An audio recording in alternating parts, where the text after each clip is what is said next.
man.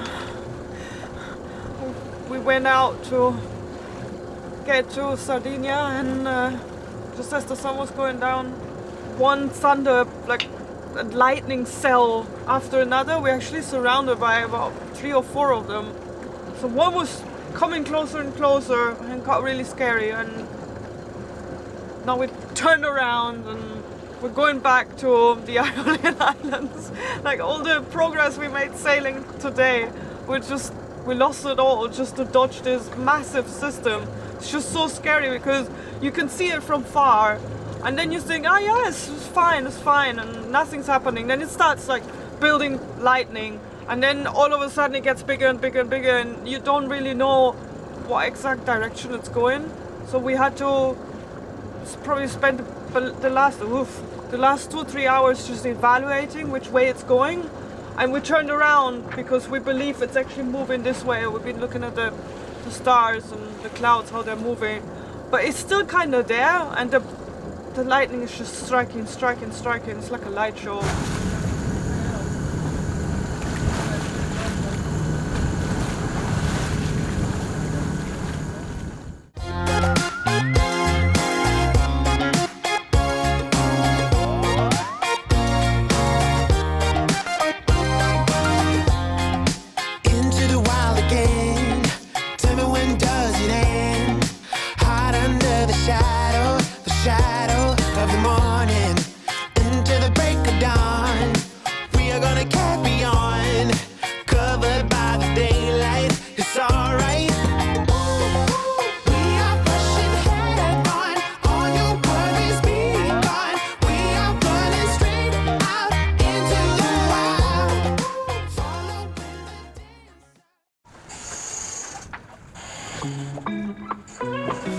Downstairs way too hot.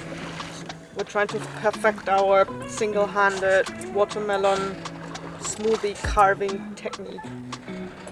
Hopefully it's not gonna dislodge.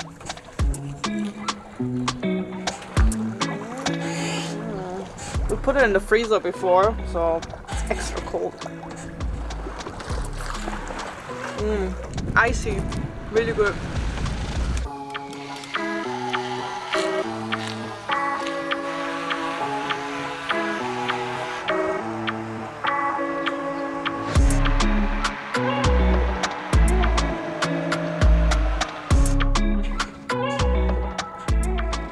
Perfect. We could create a bar around here with different fruits that we just blend. So you put it in the freezer, you wait until it's frozen, you take it out, strap it to a winch, open it up, you blend it, and then you enjoy. I woke up at around 6 o'clock this morning, and it was all nice and clear, just some clouds, some clouds. And Nika went to sleep in the cockpit, and I was just like tagging along, just light breeze, really nice. And then I look at the small cloud on the side. I got into a big cloud and I see this massive waterspout just behind the boat. It just freaked me out.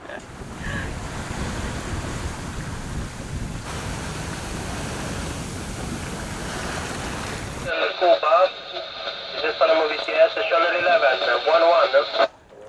Changing to 11. SV Cuba, this is Panama VCS. Question, in this position, do you know the probably pollution in your position? No in this area, negative. 380 degrees, 58 minutes north, 013 degrees, 28 minutes east. This is the position pollution. When I arrive in this position, report me information. Over. Copy that. I'll report to you when I'm in that position. Thanks for cooperation. Back on channel 16. Thank you, back in 16. Yeah, let's keep an eye for possible pollution, I guess. We were given some coordinates by the Palermo authorities to check for possible pollution. So we adjusted course to complete our mission. But once we arrived, there was nothing to report. I don't see any pollution here. So now we can proceed to our original destination. So apparently we were given some sort of detour to check for some sort of pollution, but we didn't find anything. They could have sent a helicopter. And now they call Sailing Vessel Cuba. You have earned a free night on sticker in the pontoon. Sure. That would be nice. Okay, let's go. Cool.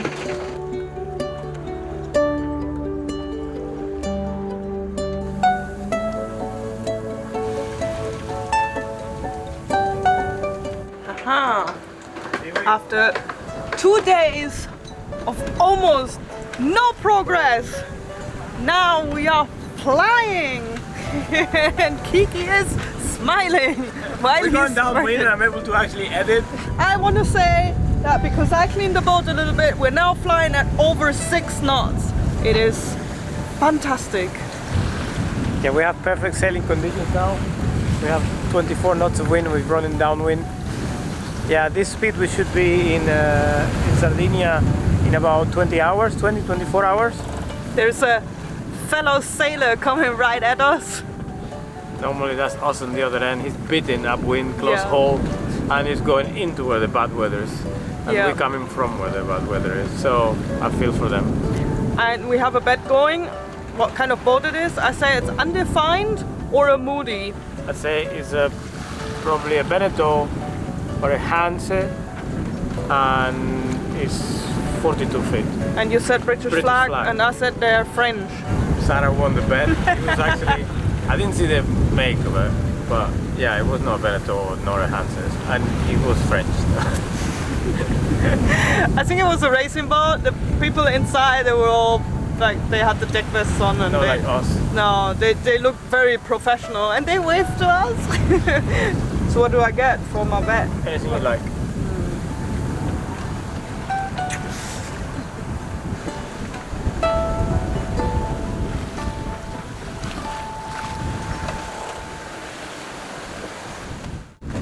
Wow, I'm so glad we're at anchor and there's some more masts around, because this looks really dramatic right now. It's just gonna come down like crazy now, I can tell. There's massive thick clouds everywhere and I can see so much rain coming towards us.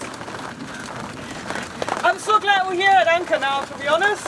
Wow, it looks scary out there. How can you ever feel comfortable in a thunderstorm if you have a big sort of needle sticking into the sky? A metal needle. Shit! We're dragging! Whoa! Oh my goodness! Oh my god! Oh! The wind just came out of nowhere! This is ridiculous! Whoa! Oh, hope we're not dragging. No, I don't think so.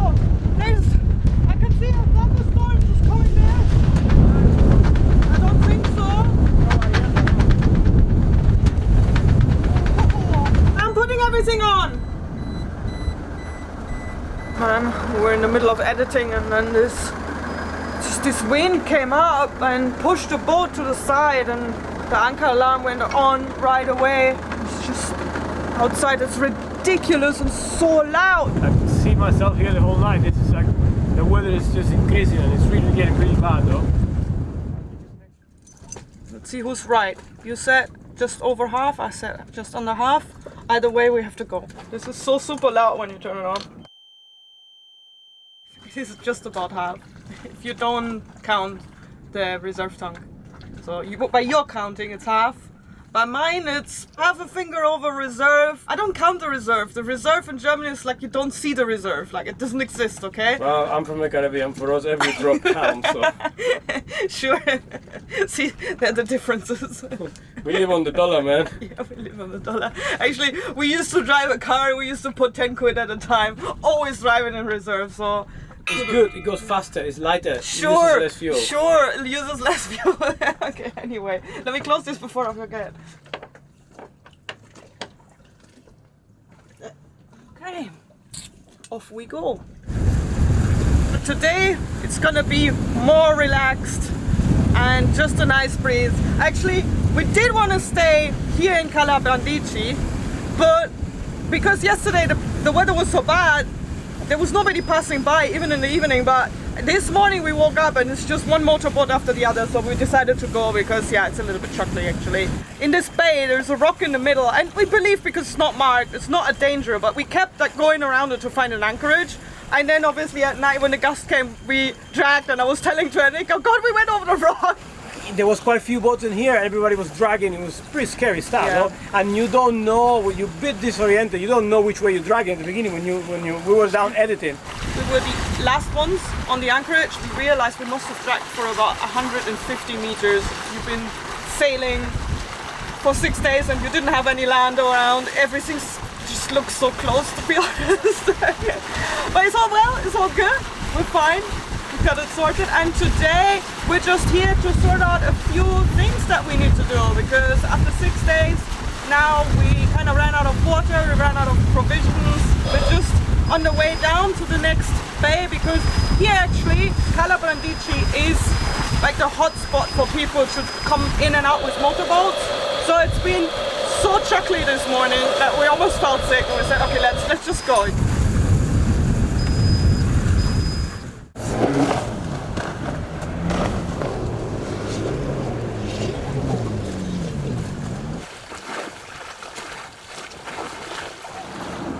Oh man, we called the marina to put water, and it's just one boat after the other calling, and it's just a queue. It's so hectic, and they actually said, oh yeah, SV CUBA, come now, like come to the fuel dock. And I don't know, we're not used to this. Sailing is slow. There's so many people so close to the entrance of the marina, and I don't know, it's all a little bit messy, to be honest, bit fast. These people have way more maneuverability than we have, and they're kind of just blocking the entrance. We don't know if they're waiting for something, or I think they're shushing them away right now. We're just making it through the entrance very, very tight here, and somebody just actually overtook us with the motorboat while we're trying to inch our way in. It's sometimes so nerve-wracking because boats don't have brakes, at least ours doesn't. You can just kind of go in reverse and try to stop, and they get so close. This guy is now reversing into his berth, but yeah, so far we're good. Enrique is keeping his nerve. My hair. There's so many powerboats, man. If there wouldn't be any powerboats, just going up and down. There are people piling up behind you. There are 1, 2, 3, oh, yeah, look at 4 boats. There's a queue of boats just behind us. And we're gonna go now to the starboard side. Yeah. And we don't know if there is a boat in there. So yeah, that's something for you. Yeah. Usually when we're sailing, everything is so far away. And then when you enter a place like this with boats everywhere and dinghies and the shore and everything, it's just, things suddenly look so close. And I don't know, we're only doing like a knot and a half or so, and still it feels kind of fast when you're just getting in and there's a boat stopping in front of you, and then you have to like adjust your plan and see where you're going, and yeah, but it's gonna be okay. Really sharp turn now to starboard to go to the fuel dock, which is just right here. And hopefully there won't be anybody there. What's in it for me?